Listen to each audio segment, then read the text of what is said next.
Olá pessoal, sejam muito bem-vindos ao módulo 4, especificamente em nossa aula de técnicas de negociação. Meu nome é Gilmar da Silva Medeiros, além de professor, atuo na função de gestor público federal, sou graduado em Ciências Econômicas pela Unimontes, mestrado em disciplina isolada de Desenvolvimento Social, estou graduando em Filosofia e em Direito, iniciei minha atividade profissional como trabalhador rural, entre 14 e 17 anos, em seguida fui bancário, logo depois trabalhei na indústria farmacêutica, Laboratório Axê, como propagandista de produtos farmacêuticos junto à classe médica. Daí tornei-me empreendedor, fundando uma escola para aulas de inglês e espanhol, CNA, Inglês Definitivo. Por fim, ingressei no Serviço Público Federal, mediante aprovação em concurso público. Pessoal, desde já, coloco-me à inteira disposição de vocês para esclarecer dúvidas, seja no fórum, seja no e-mail, gilmarsilvamedeiros@yahoo.com. Bem, nessa primeira apresentação, trabalharemos as unidades 1, 2, 3, 4 e 5 da apostila de vocês. Certamente, algum de vocês jamais dirá que nunca realizou uma negociação. De fato, a negociação é um instrumento muito comum em nossa rotina. Desde os primórdios, a humanidade vive negociando. Algumas simples, como combinar com um amigo um horário para diversão, outras nem tão simples, devido aos cuidados que se deve ter, por exemplo, a compra ou venda de um imóvel. Há ainda as mais complexas, como a negociação de paz entre Israel e a Palestina, em face do envolvimento de diversos fatores econômicos, sociais, culturais, religiosos, entre outros. Seja qual for a espécie de negociação, todos buscam a pacificação, a harmonia, o ponto de equilíbrio entre os desejos e as vontades das partes envolvidas, cujos resultados devem ser reciprocamente satisfatórios, ou seja, todas as partes se devem sentir realizadas. Caso contrário, a negociação em via de mão dupla não atingiu o seu fim. Em nosso caso, focaremos a negociação profissional. Obviamente, em algum momento, não tenham dúvida, vocês aplicarão na vida pessoal. Nesse sentido, para que logremos êxito em nossas práticas de negociação, devemos conhecer os aspectos técnicos e científicos dela, a negociação. Ao longo do tempo, a negociação experimentou ciclos, fases, evoluções que marcaram a forma de atuar. Vejamos aqui na projeção. Bem, nessa apresentação falaremos da transação imobiliária na técnica de negociação, evolução do processo de negociação. Essa evolução ela passou inicialmente pela ação da produção, pela ação de vendas, a ação de marketing e, por fim, a ação atual, por força até dessa eliminação das fronteiras entre países, a chamada globalização. Na ação da produção, pessoal, foi uma época em que a gente até nem se pode falar que foi amadora. Seria um elogio denominar essa ação de produção de amadora. Foi um período compreendido entre a Revolução Industrial até o início da Primeira Guerra Mundial. Aqui a atenção era toda voltada à produção, não existiam muitos concorrentes, havia mais consumo do que demanda, nenhuma atenção era dada ao cliente, as negociações eram mais na base de quem tem mais, pode mais. E logo na sequência veio a ação de vendas, um período que compreendeu aí o fim da Segunda Guerra Mundial até a metade do século de 1950, né? E até por força daquela política econômica de substituição das importações, em que a maioria dos países em desenvolvimento trataram de fazer investimentos em infraestruturas, criando indústrias de base, e com isso evitar a importação de tantos produtos. Houve um pequeno acréscimo da produção por força dessas próprias políticas econômicas dos governos em substituição às importações que eram centralizadas nos países desenvolvidos. Então isso aí propiciou uma competitividade no mercado. A quantidade de produtos ofertados era ligeiramente superior à demanda. Ainda nesse período, pouca atenção era dada ao consumidor. Por fim, ou melhor, na sequência veio a ação de marketing, que foi a partir de 1950. Novos produtos são desenvolvidos, lançados, né? É um período em que houve uma quebra de paradigma, né? Uma criação de uma ideologia de vida com base no costume. É daí que surge aquela expressão, né? O estilo americano de viver, era baseado na indústria cultural que criava as necessidades nos consumidores. Então, essa ação de marketing, que iniciou por volta de 1950, desenvolveu novos produtos que foram lançados, muita atenção é dada aos desejos e necessidades do cliente, maior atenção às expectativas do mercado para melhor atender os clientes. Nessa fase, muito valor é dado às boas negociações, começa aqui uma certa competitividade.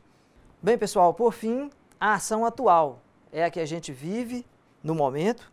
Nessa ação atual, há uma revolução, há questões mais sociáveis em torno da negociação. Aqui começa a surgir o conceito ganha-ganha, agrega-se mais serviços aos produtos e procura-se superar as expectativas dos clientes. Negocia-se de forma mais consciente, estudada, sem utilizar apenas a intuição e sim a técnica. Para o próximo passo, relembramos o renomado poeta brasileiro Ferreira Goulart, nascido em 1930 e falecido agora em 2016. Para quem a arte existe porque a vida não basta. A negociação é a arte de dialogar. Por outro lado, nosso dia a dia seria muito monótono se não tivéssemos a oportunidade de nos relacionar com nossos semelhantes. Nossa condição humana, de forma permanente, abre horizontes para saciarmos nossas necessidades e nossos desejos de consumo. Entretanto, não somos os únicos a ter esse desejo. Aliás, há mais desejos, vontades, procuras, demandas por esses bens e serviços do que, de fato, as disponibilidades deles no mercado. Razão pela qual há que se empreender esforços para usufruir dos fundamentos da boa argumentação por meio de uma linguagem transparente, honesta, concisa e objetiva.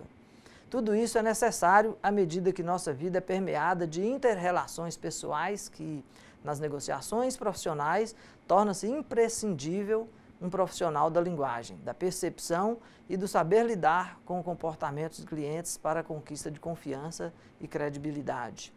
No contexto atual, o mercado exige profissionais proativos, criativos, desembaraçados, profissionais que colocam em prática a arte de negociar, calcada na comunicação, emoção e a razão, que é o pensamento que se considera justo, legítimo e correto. Bem, nesse raciocínio, a negociação é o acordo mútuo estabelecido por duas ou mais pessoas acerca de determinada situação que previamente mostrou-se divergente ou até mesmo contrária do ponto de vista da análise e assimilação de um ou outros atores, ou seja, não precisamente a divergência entre eles. Pode acontecer que, inicialmente, um dos atores tenha uma ideia equivocada acerca das qualificações de determinado objeto da negociação, necessitando apenas de esclarecimentos e certas comprovações para a tomada de decisão no negócio. Para a conquista dessa arte, que é a negociação, o percurso a trilhar passa por um tripé: conhecimento, habilidade e atitude. A título de exemplo simples, vejamos uma cliente que se dirige a uma loja de roupas em que o interesse é a compra de uma calça jeans. Analisando o dia a dia, sem maiores esforços, percebe-se que uma pessoa não vai chegando e comprando de imediato. Há toda uma negociação envolvida: tamanho, modelo, descontos, possibilidade de venda a prazo, né? Às vezes o cliente até já possui em mente o que deseja, mas necessita de esclarecimentos, de detalhes para amadurecer definitivamente seu desejo. Noutros momentos, há que se construir toda a apresentação do produto, serviço, perceber o interesse do cliente, identificar e ressaltar as qualidades do bem, serviço, destacando principalmente o que está em conformidade com o interesse do cliente. Nesse ponto é que devemos aprimorar conhecimentos que fundamentam e favoreçam o desenvolvimento de uma negociação construtiva, colaborativa. É um mito imaginar que de uma negociação há vencedores e perdedores. A negociação objetiva o ponto de equilíbrio na transação. Curiosamente, essa palavra transação tecnicamente significa cessões e concessões mútuas para se chegar a resultados de satisfação recíprocos. Pode haver necessidade de se realizar certas concessões, abrir mão de algum detalhe ou um indicativo em prol dos benefícios mútuos. Caso a parte saia da negociação com profunda desvantagem, provavelmente novas negociações com essa pessoa não se sucederá. Não tenham dúvida de que, em caso de perdas demasiadas, mais cedo ou mais tarde, isso será motivo de reflexão pela parte que foi vítima, traduzindo numa repulsa, numa desmotivação, num desencorajamento, num desinteresse para novas negociações com a parte responsável por eventuais perdas sofridas. Não há uma receita pronta para o bom negociador. É um ofício dinâmico que a cada oportunidade de negócio, a cada relação pessoal estabelecida, nasce a possibilidade de inovar as técnicas, as estratégias, as táticas. Sem dúvida, esse leque de opções é combustível invejável para manter acesa a chama da motivação, atributo imprescindível para negociar. Assim, regularmente, é saudável que se faça reflexão acerca de seus comportamentos, suas atitudes, para o fim de aperfeiçoar continuamente suas habilidades. Saiba priorizar o que de fato seja relevante em cada situação. Mantenha a força do pensamento positivo, sendo realista em curto prazo e otimista no longo prazo. Conheça suficientemente as variáveis que envolvem a negociação que ora se efetiva. A preparação para seu trabalho é diuturno. Você necessita de se reciclar, atualizar para desempenhar bem suas funções. Seja humilde para reconhecer quando um desenho de trabalho não está alinhado aos objetivos planejados e esteja flexível para readaptá-lo. Pessoal, nessa linha, o conhecimento, a habilidade e a atitude ganham relevância. Conforme os melhores dicionários, conhecimento é a consciência e a linguagem que se detém a respeito de um ser, de um objeto ou sobre uma técnica. A habilidade é a aptidão, a destreza, a astúcia, a percepção perante um caso concreto. Por exemplo, no futebol, um drible sutil é uma percepção para um caso concreto. Ou abstrato, como numa negociação, a agilidade da leitura mental para antever, antecipar as possíveis respostas, comportamentos do interlocutor diante da proposta apresentada. Em regra, a habilidade precede, vem antes da atitude e, por fim, a própria atitude. É uma qualidade amplamente empregada para indicar a orientação seletiva e ativa do homem ou da mulher em face de uma situação ou de um problema qualquer. Segundo Wellington dos Santos, em sua obra Técnicas de Negociação como Fator Estratégico, uma obra de 2009, a habilidade pessoal, o planejamento e organização, o treinamento e disciplina, o autodesenvolvimento, a visão, a determinação, a inovação, as alianças, a flexibilidade e a adaptabilidade são exemplos de técnicas de desenvolvimento. Toda atuação exemplar exige harmonia entre teoria e prática. Logo, imbuído de teoria, é o que vocês estão consolidando neste curso, o treinando deve, na sequência, exercitá-la. Preferencialmente, simulações de negociação, praticando dessa maneira suas aptidões e habilidades, embora seja suposição, deve-se encarar como uma negociação real, sob avaliação da desenvoltura, além de se postar de mente aberta para acatar eventuais observações construtivas. Ao fim, vocês considerarão positiva a ideia que, naturalmente, as negociações reais serão igualmente autoavaliadas, para que a cada nova negociação vocês persigam resultados magistrais. É da índole humana a ambição. Basta sabermos dosar em níveis desejáveis para que não se torne pecaminosa. Com efeito, uma boa negociação provém de práticas instrumentalizadas pelo conhecimento, delineado pela habilidade e emergidas pela atitude. Há, de fato, qualidades pessoais intrínsecas, no íntimo, é nato, é um facilitador para aperfeiçoar as relações humanas, assim como também as extrínsecas, externas, são as mais perceptíveis, tais como a apresentação, os gestos, a postura. Na atual e contemporânea, ou melhor dizendo, na ação atual e contemporânea, num mundo de negócios sem fronteiras, o profissional que almeja resultados potencializados e positivos se deve prover de certos princípios. Uma boa iniciativa procede de um planejamento prévio, o que se impõe um estudo do objeto, das pessoas envolvidas, além do planejamento da ação. há que se conhecer o que se propõe negociar, simulação das possíveis conclusões do diálogo para, se for o caso, trabalhar com 2 ou mais possibilidades de desfecho da situação, bem como a manutenção do negócio. Todo esse ordenamento de ações é denominado de processo de negociação. Esse processo de negociação é o substrato que deve estar na consciência de cada negociador. A ignorância a essa disciplina, ou ainda o desprezo de um processo de negociação sólido, fatalmente exclui o profissional do mercado. Para a embalagem chamativa e persuasiva desse processo de negociação, usaremos a comunicação eficaz, que é essencial para a efetividade dos resultados. É necessário ouvir atentamente o interlocutor, identificar, perceber as qualidades que o interlocutor valoriza, comparar e assimilar essas características e, na sequência, promover uma correlação entre o desejo de uma parte e a oferta do serviço e bem pela outra parte. É necessário ver o interlocutor como um parceiro de negócios, ainda que em dado momento tenha que ceder com alguma perda no curto prazo. Essas concessões, sem excesso, quando estabelecidas à luz da transparência e da franqueza, geram resultados positivos, não só para o negócio em si mesmo, mas também para estreitar a relação profissional entre negociador e cliente. No outro caminho, pessoal, é preciso estar seguro por onde se anda. Há de ser terra firme. O negociador implacavelmente deparar-se-á com planos de ação impostos por força do próprio mercado e comportamento das pessoas.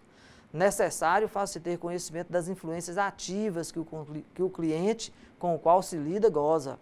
Ou seja, é um formador de opinião em seu meio? Ele possui plena autonomia para negociar? Qual a importância desse questionamento? Imagine se essa pessoa que você está negociando não é provida dessas qualidades. O que isso revela? Você possivelmente está gastando energia, esforços em medidas desnecessárias e, às vezes, até permitindo concessões de mão única, ou seja, sem uma contrapartida devida. Outra cautela a ser vigilante é descobrir a possível existência de pessoas com maior poder de negociação que, eventualmente, confia poderes ao cliente que vocês se relacionam no momento. Para essa prática, José Augusto Vanderlei, consultor em negociação, denomina essas pessoas de eleitorado dos negociadores. Essa metáfora até não nos agrada muito, não é isso? Pelo momento que a gente vive. Pode soar um tom pejorativo, ou seja, eleitorado pode iniciar uma condição de subserviência a alguém que dita o destino alheio. Concordam? Por fim, conhecer o ambiente externo é de vital importância para o negociador. Não se faz negócio se desconhece os aspectos sociais, culturais, econômicos, políticos, não só em relação a clientes, mas principalmente da cidade, da região, do país. Em resumo, podemos elencar breves atitudes que não podem faltar no cardápio da negociação. A compreender as necessidades do cliente, é a partir dessa percepção que você terá grandes possibilidades de concluir uma negociação mutuamente satisfatória. Exercer o ofício, a profissão de forma prazerosa, tudo que se faz com vontade, com compromisso, com amor, favorece para ter mais tranquilidade e serenidade na hora de identificar a solução para as dificuldades encontradas. Adaptar as ações, comportamentos, estratégias de acordo com o perfil de cada cliente, colocando-se sempre na posição do cliente. Isso gera empatia, que quase sempre facilita a negociação. No uso da comunicação, manter-se atualizado, com permanentes reciclagens. A linguagem é a alma da negociação e é potencializada pelo conhecimento de seu produto e serviço. Preze pela clareza, transparência, objetividade e segurança. E criar uma estratégia de manutenção do negócio realizado. A transação ela não é única. Acompanhe-o. Veja se o cliente necessita de apoio, de orientações, mesmo depois da negociação realizada. Isso contribui para fidelizá-lo. Essas dicas não são um rol taxativo, exaustivo. Outras iniciativas podem ser desenvolvidas por vocês. A negociação bem-sucedida requer muita sagacidade, habilidade, perspicácia, levando em consideração sobremaneira as intervenções e implicações do ambiente externo, que é a economia, a concorrência, né? Além das disposições das realidades internas, ou seja, das emoções das partes envolvidas na transação, tais como os princípios de vida, expectativa, segurança, sentimento familiar. Nesse rumo, o negociador de sucesso é capaz de fazer a leitura de perfil do cliente, pois é certo que cada qual age em conformidade com o ambiente de seu mundo. Bem, aprimorando a questão de valores, não se deve perder de vista a ética e a moral, pois esses princípios são insumos essenciais para cultivar a boa negociação. Embora haja uma relação estreita entre um termo, que é a ética, e o outro, que é a moral, esses dois princípios não se confundem.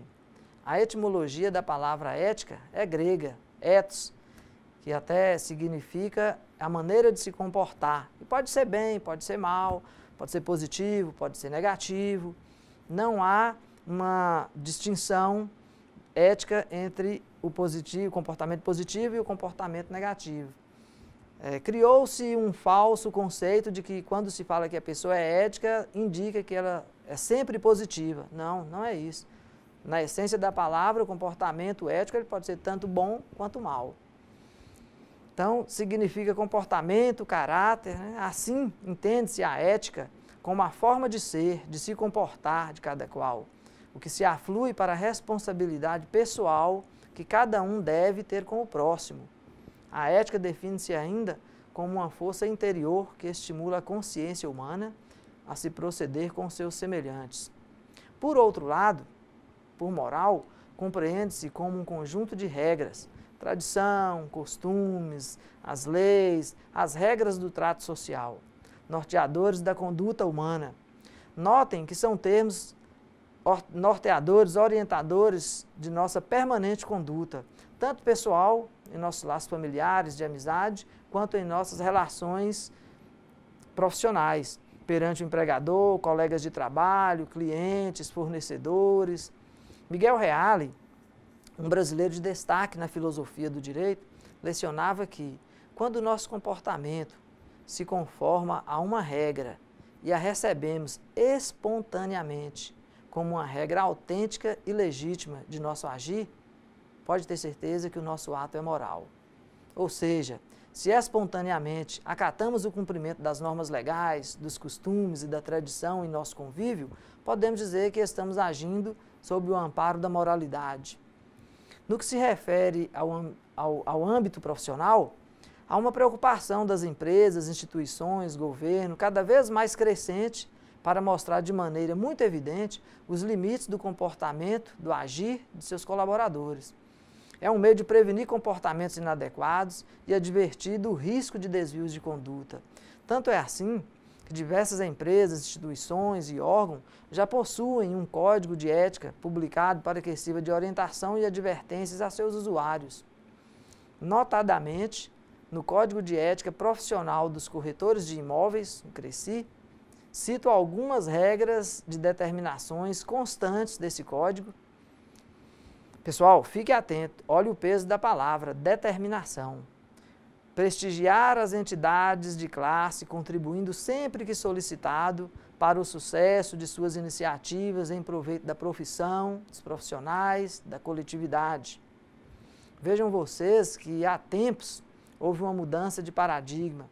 Em toda atribuição está à frente a responsabilidade social, ou seja, o nosso agir deve ter reflexos e implicações positivos na sociedade como um todo.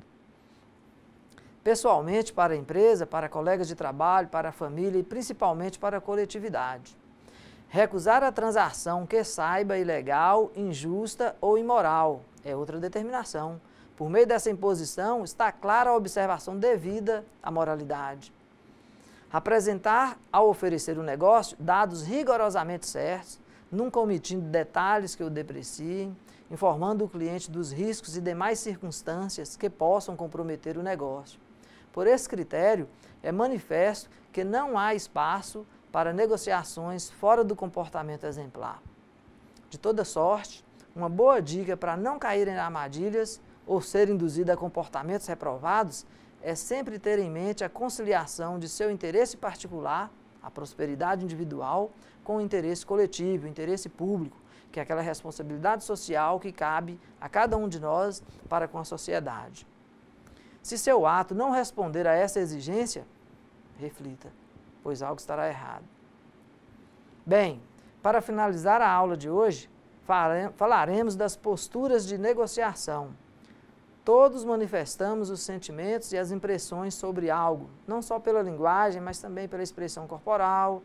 Nesse ponto, deve-se estar muito atento e cauteloso para não se transmitir uma mensagem que não seja a que, de fato, era o desejo de revelar. Certos vícios de postura traem a efetividade da negociação planejada. Assim, a forma de se postar deve ser a mais adequada possível, de acordo com o ambiente. Exemplo, o negócio tratado dá-se em um escritório ou na residência do cliente, é no local do imóvel negociado, a obra está concluída ou em construção, a vestimenta está adequada. O cliente, nesse caso, atentar para o vocabulário compatível, preferências pessoais do cliente, faixa etária. Obviamente, você não vai usar um vocabulário que você usaria para um jovem, o mesmo que você vai usar para uma pessoa mais idosa. Característica e natureza do negócio, né?